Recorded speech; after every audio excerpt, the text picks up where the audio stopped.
This is day 2. I replaced the driver's side manifold on the K30. Now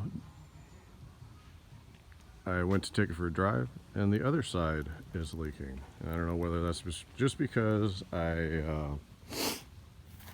couldn't hear it over the noise that was on the other side. So we have Gorilla Tape holding the shop vac to the exhaust pipe.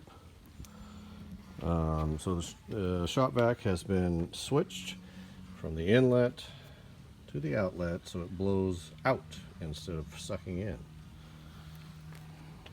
And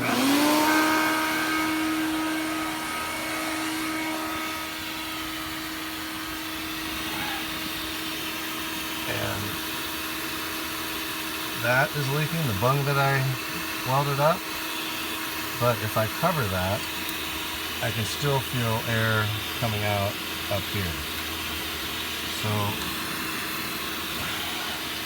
I guess day 2 will be spent changing this exhaust manifold, and hopefully the bolts don't break off on this side.